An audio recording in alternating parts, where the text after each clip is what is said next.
Some ambitious craft projects are meticulously planned from the beginning. Others start out as a tiny thing and then snowball. In this case, I set out to just try dyeing a new wool blend I had designed, and that became a skirt. So here I'm going to show you the process of dyeing, spinning, weaving, and then sewing a garment that has become a valuable part of my wardrobe.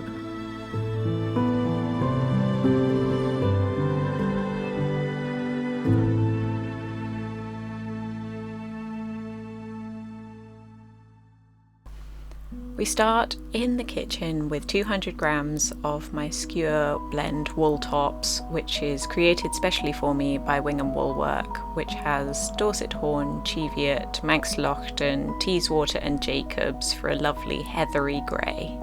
I decided when testing out how it would dye up to use a little bit of a resist method, so braiding it up basically in a big crochet chain to provide areas where the dye can't penetrate as deeply into the fibre, and then just kind of operating off vibes in terms of the colours I wanted to dye. I thought I would go for something slightly autumnal, so started with some yellows but trying to make it ochre-y and mustardy and deep and golden.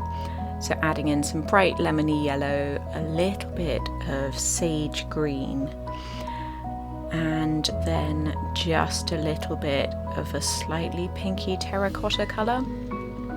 And the green and the pinky red will kind of counteract each other to create a bit of a warm brown. So to start with, we paste up the dye, which means adding a little bit of water and making it into a paste before adding more water, which just helps the dye to dissolve properly. And then just testing it out, we've got a nice golden yellow. And then the water I've already got in the dye pot has citric acid in it, which is what helps the dye to bind to the fibre. And I'm very gently pushing the fibre underneath the surface of the water, which is already quite warm. And you have to be very gentle at this stage because the fibre is non-superwash, and so if you are too vigorous it will felt. And so I'm just pouring this little bit of dye I've mixed up over a small segment of the fibre, and on the rest of the fibre I'm going to add a sort of deep pinky red, aiming for something quite brown and warm. And then just drizzling that over the other side of the fibre, and then I'm going to leave that for a little while to set. And then while the fibre's been on the heat for a while, it's been absorbing that colour, and so we can take a look and see how well the colour's absorbed. You can see we've got some sort of pinky orangey colours coming through, which is really nice. So we've got some orange where the areas of yellow and red have mixed together. And then I've just decided to sprinkle some pure dye powder on top of the fibre to create some slightly more intense areas of colour, while some of the fibre underneath and within the plaited areas won't have any dye reaching it at all. The fibre is then left to cool for a really long good time, and during that time all of the dye has been absorbed into the fibre, so the water left in there is completely clear. That is the water that had all of the dye in it, and it's all chemically bonded with the fibre. And so I'm now transferring it across into a baby bath of clean water so that we can just rinse it out.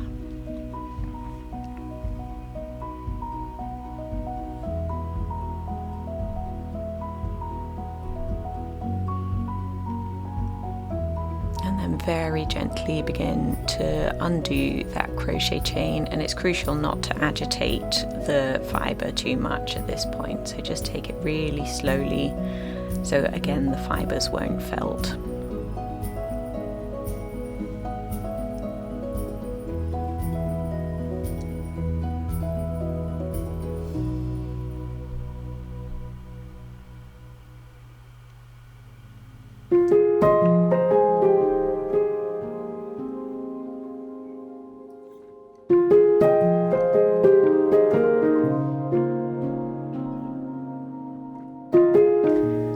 So the fluff has been drying overnight and it's finally all dried. I've had it outside and it's quite breezy, which is lovely. And I've got it just in a big pile here. I haven't braided it up so that you can see sort of how these little undyed sections look. And so we've just got this overall like rusty orange and kind of dark pinky red, which I really love, and then these just sections of the natural colour showing through. I then proceeded to spin the fibre over the course of a few weeks as a 2-ply yarn. I split it up into little nests before spinning it, just to even out the distribution of colours a little bit, and spun it to just over a 4-ply weight, somewhere between a 4-ply and a DK weight.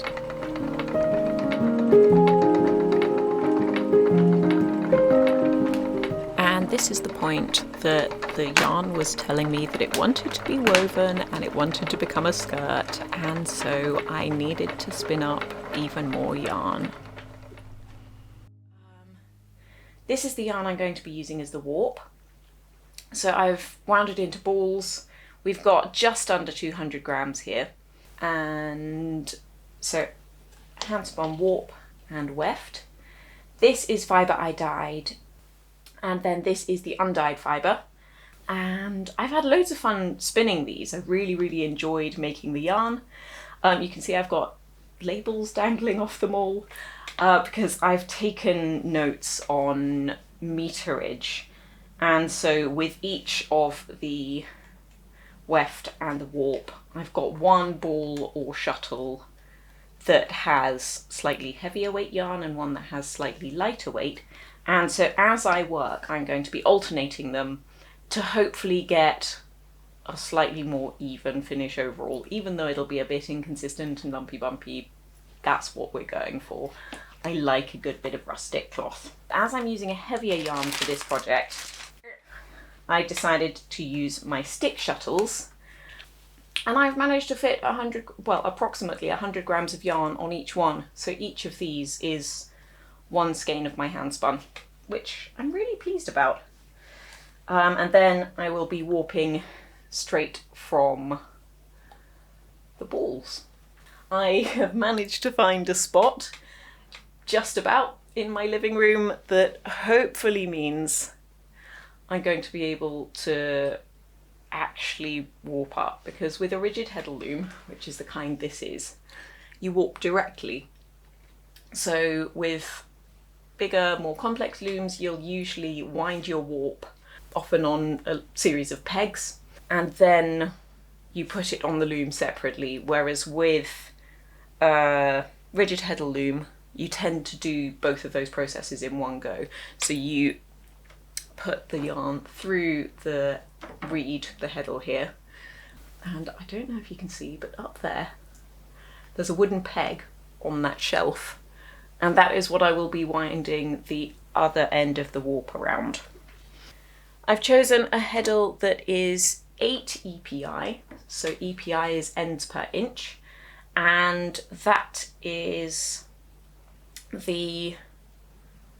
it's sort of the equivalent of your stitch gauge in knitting, and so it's just how an end is a warp thread, so it's how many warp threads you have within an inch, and that's going to work quite well for this yarn because it's on sort of on the heavier side. It's not a DK weight, but it's definitely heavier than a 4-ply.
The warp threaded through all the slots in the reed all the way across the loom, I can break off the 2 yarns that I've been threading with, alternating balls as I went, and tie them off so that I can then wind the warp onto the back beam of the loom, which involves inching it across the room, gradually trying to keep an even tension on the warp threads, moving the whole table as I go, and packing out the warp with bits of cardboard and paper and whatever packing I can find, before then removing the end loops of the warp from the peg very carefully,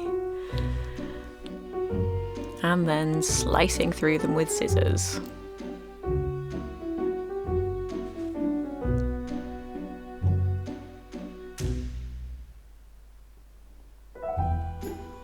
Then to spend a couple of hours taking one of each of the 2 threads in each slot and threading it with a hook through the little holes or eyes in the heddles.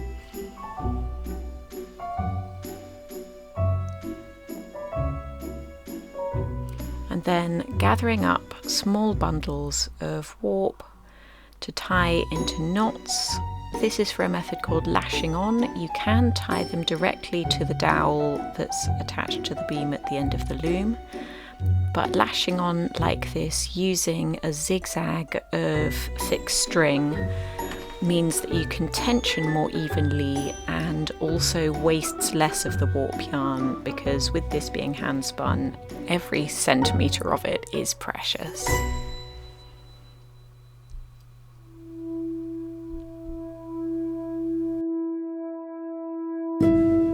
And after all the faff of getting the loom ready to weave comes the relatively slow and simple act of weaving.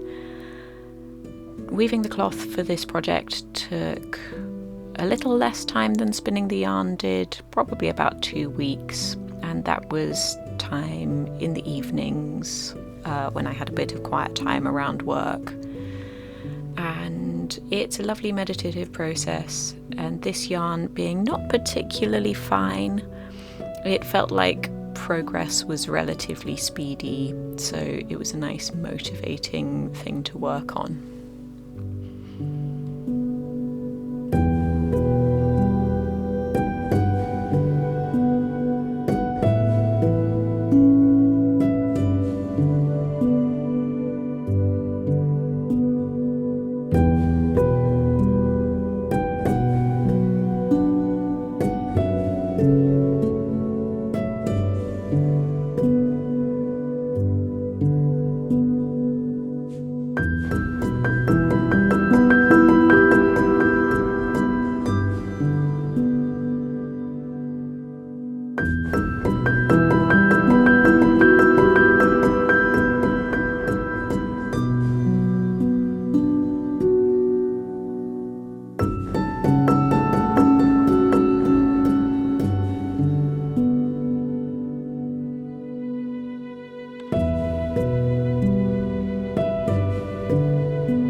this is the fabric that I have been weaving up, and I've chucked it through the washing machine so it's really thick and warm, which is exactly what I was hoping for, because I want something that's quite kind of blankety and cozy. It is really quite dense, and I love it. It's properly tweedy. And so I'm going to be making it into a pleated skirt. I'm going to do some quick diagrams to show how I'm going to cut the fabric. So what I'm going to do is, if this is my fabric, we've got a fairly long skinny rectangle. This is not to scale, but hey ho. So I've got about 2.2 meters of length. And so the width of the fabric is slightly wider than the width of my waist. So 2 pieces of width will go around my waist, which is very useful. So I'm going to cut a piece off one end and cut that in half that way. And that will be my waistband. So we'll have the front and the back. The back will need to be cut in half again because I'm going to have a closure at the centre back. Then the remaining fabric, so 2 pieces, if I were to cut the remaining fabric in half, that would be just wide enough to go over my hips, and theoretically I could leave a slit in it and then I would just about be able to walk, but we're sort of talking early 20th century hobble skirts then, and that's not what I'm after. So I'm going to go for a slightly shorter skirt. It's going to be midi length, probably eventually a bit below the knee, and I'm going to cut my fabric in thirds this way. I'll just measure it and make sure that they are equal pieces, and then this edge we'll stitch on to this edge, and this edge will stitch on to this edge, and then this one and this one will make the centre back seam. So what we'll end up with is waistband. If we're looking at this laid flat before I've joined it up at the back, like that. And then our 3 skirt panel pieces sewn together like that. And then I will put in pleats. So take the fabric 1, 2, 3, 4, and each of those will be a pleat. And then once all of that is assembled, I will seam up to about there on the centre back, and then put in the zip and button. I'm starting off with measuring out my waistband and marking it out with chalk.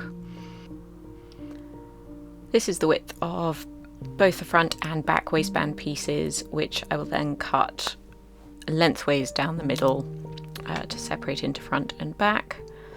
And I've just chosen a height of waistband that feels good to me and added seam allowance 1.5 centimeters to the top and bottom of each piece.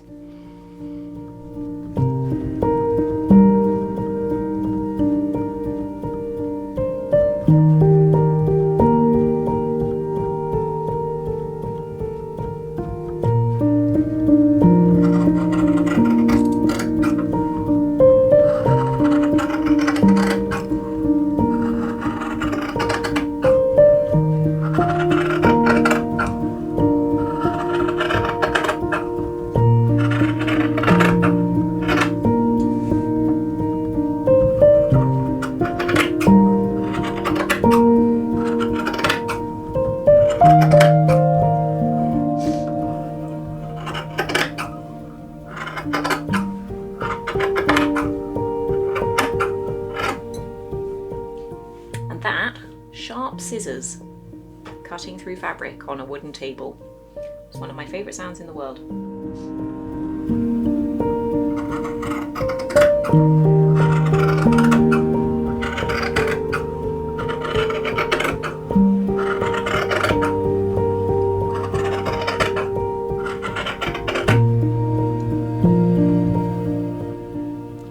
I then marked out the actual width of the front waistband piece because there's a little bit of excess there, and cut that off.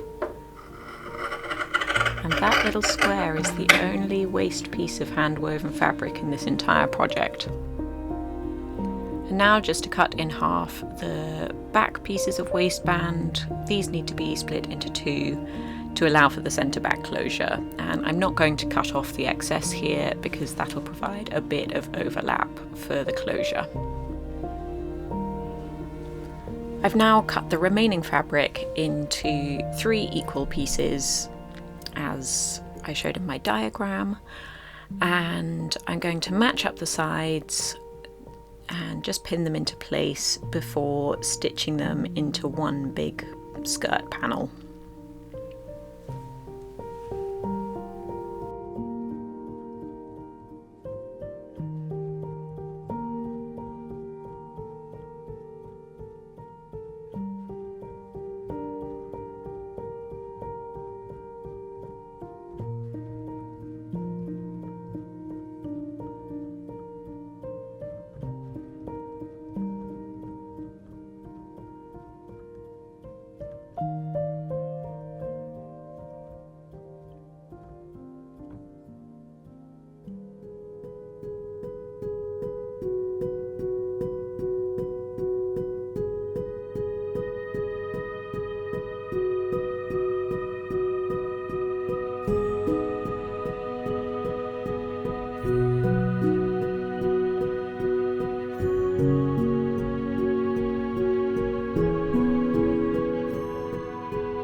With my big skirt panel all stitched together, I'm going to just notch the ends of the seam allowance and clip off those corners, and that will reduce bulk in either the waistband or the hem, whichever end this ends up being.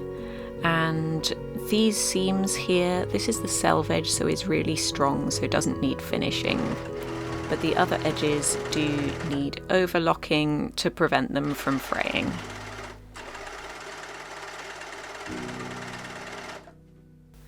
So I've now sewn together the pieces of my waistband. This is the bit that was cut off. So this is the front section, these are the side seams, and I've also overlocked all of the pieces. And I've decided to stitch down the seams at the side seams on the waistband. So I have pressed them towards the back and then stitched them down, and that'll just give a bit of extra strength. Okay, before I carry on, I'm actually going to mark the middle.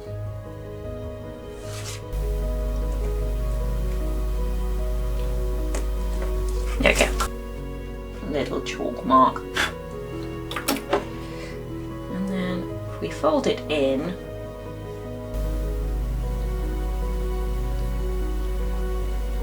it's not too bad.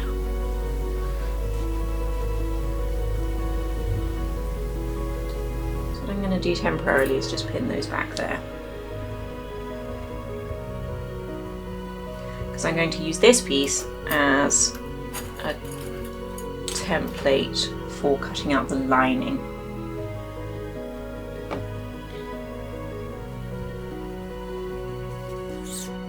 So here I just need to add my seam allowance onto each end, going for 1.5 centimeters as with the rest of it. And then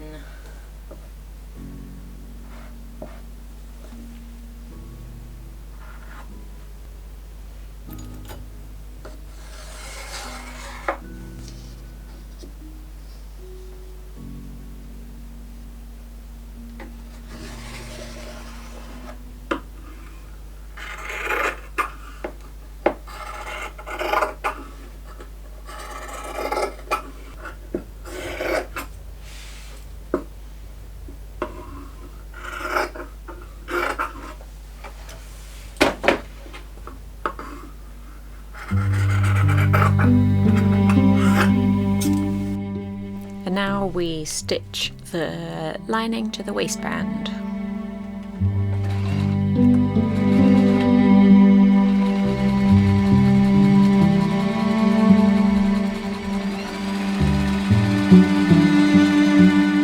And now we unpick the waistband because I didn't use the interfacing and I don't want a floppy wrinkly waistband.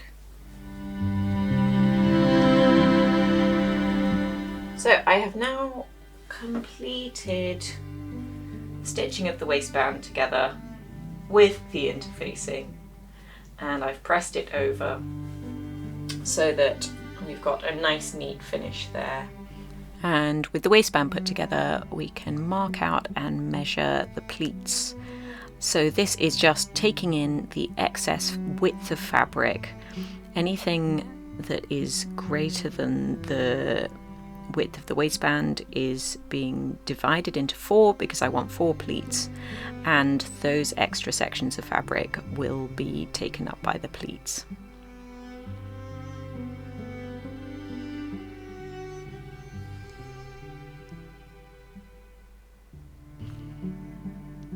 And with the width of the first pleat marked out by the pins, I can bring them together and pinch them inwards and then reuse those pins to pin the pleat to the desired width, making sure that it's lined up straight so that the pleats won't hang funny.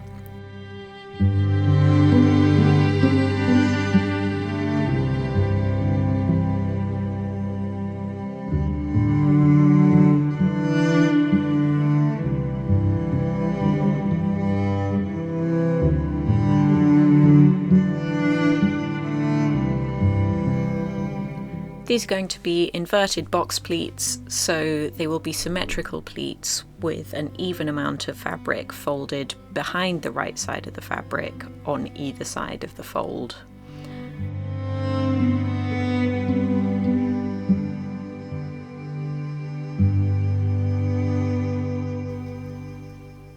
I'm pinning each fold of fabric into place to hold the pleat where it needs to be, and then I will tack it with a chunky running stitch, which will then mean that it'll all stay in place while I'm stitching it down with the sewing machine, and we won't have pins getting in the way of the machine needle while we also have numerous layers of thick wool fabric going under there as well.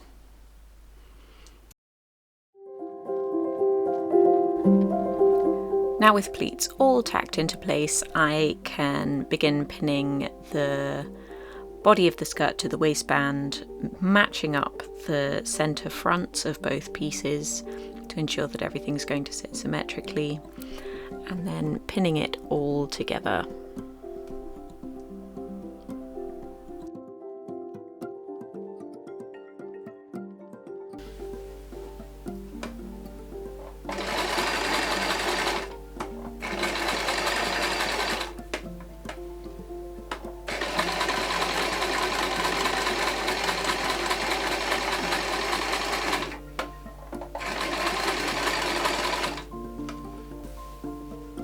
That's the waistband all stitched on and pressed.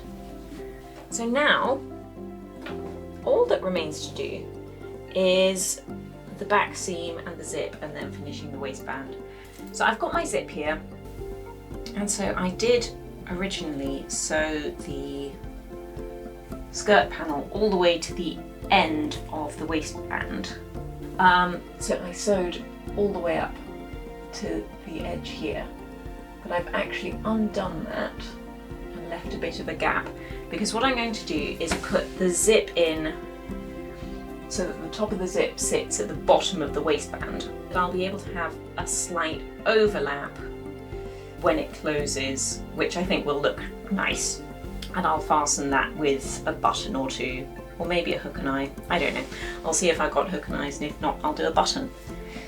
A lot of my sewing choices are dictated by what I have in my sewing box.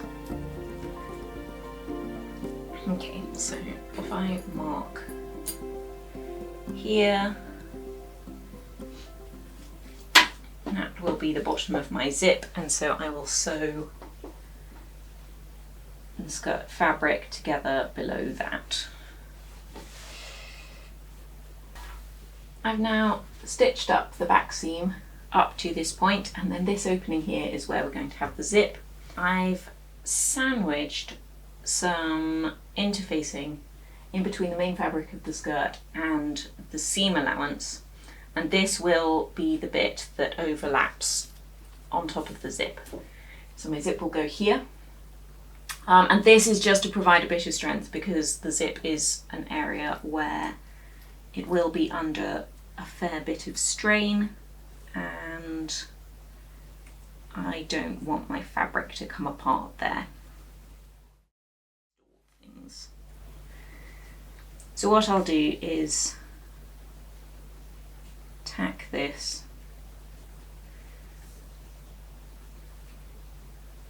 and I'm doing it so that the teeth of the zip are just hiding behind the fabric because I don't want them to show once the zip is closed.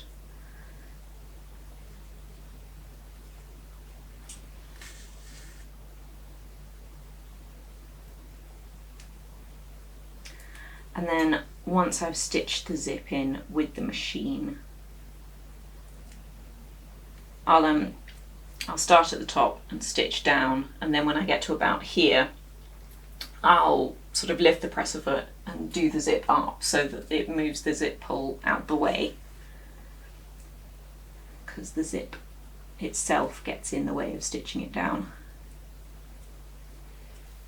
So I've got this stitched in place now. I'm quickly going to trim down the interfacing.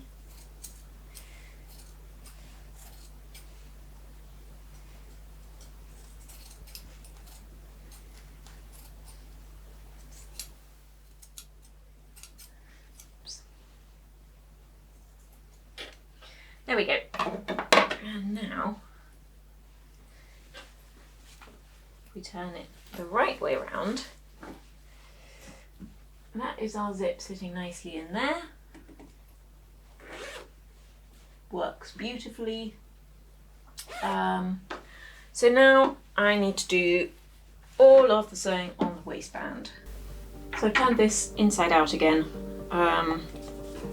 This is the end of my waistband, and I'm just going to stitch my petersham to the seam allowance on the inside of the waistband, butting it right up against the seam to secure it nicely. And the petersham will add some extra strength to the waistband. It will take some of the strain off the seams and off the fabric itself because the wool has quite a bit of stretch, and petersham is a very densely woven stiff ribbon with no stretch at all. And with the petersham in place, it's time to stitch down the waistband with the edge folded under, encasing both the seam of the body of the skirt to the front of the waistband and also the petersham. I'm just slip stitching the lining down, and that gives a really neat finish, and because I'm doing tiny stitches it won't show through to the other side. So nearing the end stages with this, I've got my waistband stitched down on the inside, and I've made little, you can barely see them, which is kind of the idea, little thread loops, and then I've sewn hooks on the other end, so where it overlaps, that closes nicely there, and then when you close the zip, it all sits fairly neatly. So the only thing I need to do is the hem, which at the moment is just overlocked. We've got a strip of trusty old bedsheet, and what I've done is, I know that the bedsheet, the length of fabric I've got is just a bit longer than I need for the hem, and so I'm going to go around and pin this down and then just cut off the excess at the end.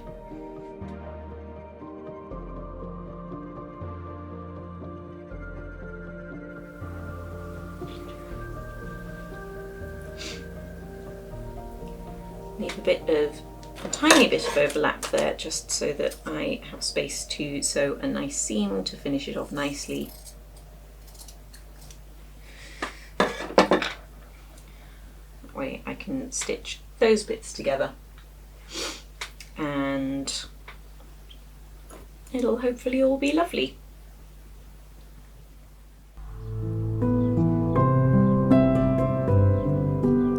So I never ended up getting footage of sewing the hem, but the skirt is now complete, hem and all, and I'm so happy with how it's turned out. And I've actually finished this project quite a while ago and have been wearing the skirt loads since. And I wear it quite frequently with other hand-spun items like the top I'm wearing it with now, and I'll often layer it up in colder weather because it's really insulative and pairs really nicely with tights and boots.